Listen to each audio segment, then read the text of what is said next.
Okay, we're clear with that. Thank you again, everybody. I spoke to you a couple years ago. The USTA originated in 2018 with seed money from the U.S. Trotting Association and from the Ohio Harness Horsemen's Association largely. But it's hard to believe it's been 5 years later, and we are already in our 5th year of accreditation and grants already, 5 years. The mission, the operating model, they've remained unchanged. The mission of the Standardbred Transition Alliance is to inspect, accredit, and award grants to approved 501c3 nonprofit organizations that acquire, rehabilitate, train, and rehome standardbreds. Might be a little small for you to see. We provide a consistent, fair, and independent inspection along with an annual accreditation review process that is rigorous and comprehensive. The Accreditation Committee, a few of them are in the room today, which is comprised of both veterinarians and legal experts, operate separately from a grants committee, which is tasked with award determinations and monitoring grant usage. The accreditation application is a thorough review of each organization with a focus on its business operations and its plan for long-term sustainability. One of our industry's goals should be to build up and strengthen organizations to operate in the long term, remembering that these nonprofit business organizations that have directors and staff, that those will come and go. But we'd like those organizations, as an organization, to remain strong so that they can fulfill their mission. And that is to serve as a safety net for the horses that are leaving programs right now. So 20, 30 years from now, when they need safety net services, those organizations exist to fulfill their mission, the promise of the adoption intake. In addition to the financial stability of the organization, the reviews, the accreditation reviews, focus on many other areas, including nonprofit status in the state and at the federal level with the IRS, the length of time an organization has been operating as an aftercare, its history of caring for, retraining, and placing standardbreds into adoptive homes, the experience of managerial staff, insurance compliance, and just as importantly, if not more, equine care, training practices, adoption policies and procedures, and even euthanasia policies that the programs are in keeping with the AAEP's euthanasia recommendations and guidelines. Grant awards are currently issued a couple times a year, with our spring award totaling $100,000. That was just dispersed this week, a couple days ago, in fact, during the accreditation announcements. This full grant cycle management from secure distribution to follow-up is intended to give donors the confidence to make more impactful donations.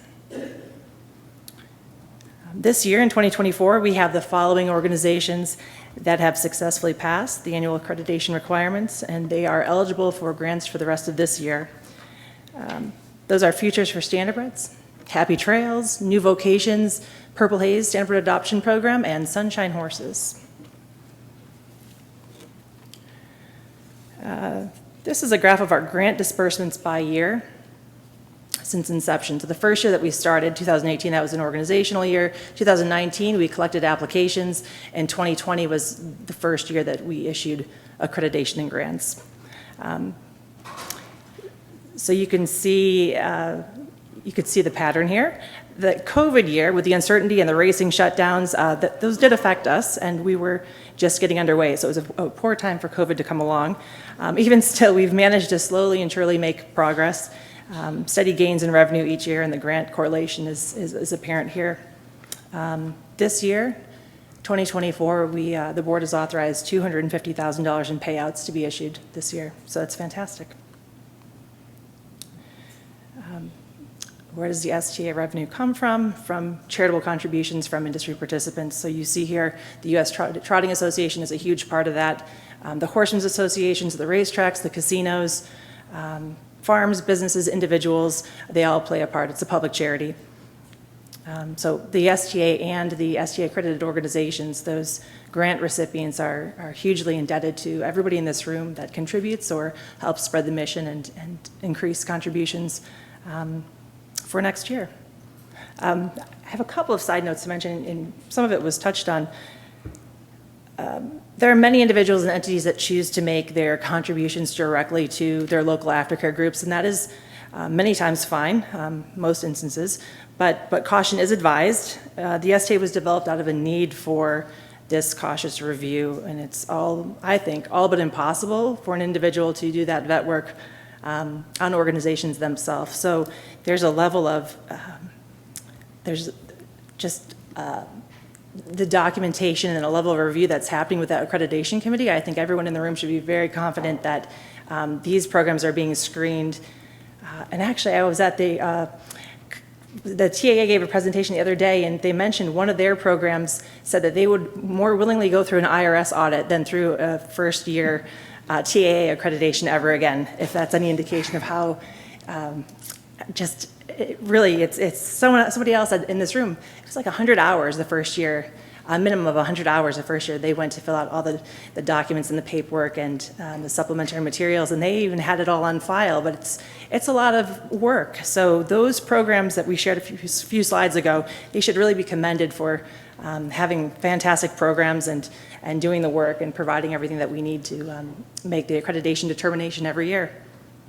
And another note, lastly, just to remember that we are working towards strengthening aftercare services as a whole, and the STA donations do that by giving financial assistance to not one organization, but all organizations that are accredited through the STA process. Because our standardbreds don't stay local, the inventory reports that we receive back twice a year from our programs show us that they're taking in horses from all over North America. So we're all taught to buy local, shop local, something that I do myself, but in this case, in this instance, our horses, they don't stay local. So owing to the fact that more racehorses are more well-traveled than most people that we know, we need to make sure that the money and the support and the accreditation programs are also there as a safety net where the horses need them. So to wrap up, we've got some new social media channels in use. The website is standardbredtransition.org.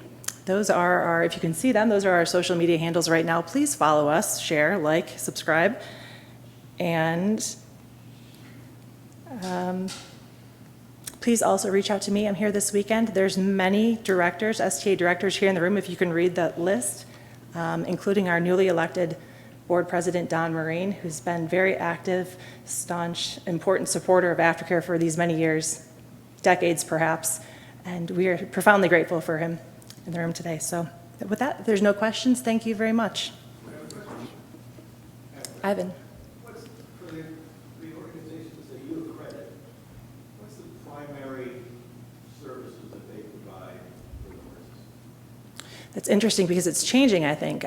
We'd like to say adoption, that from intake to securing an adopter and then follow-up services after, but we're seeing some different services offered now.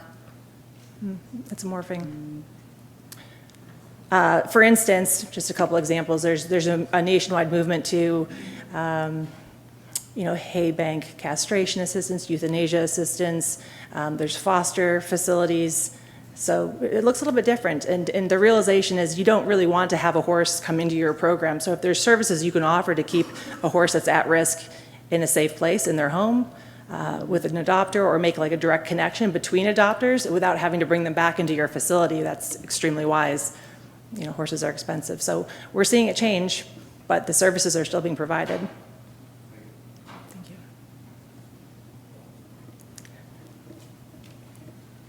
All right.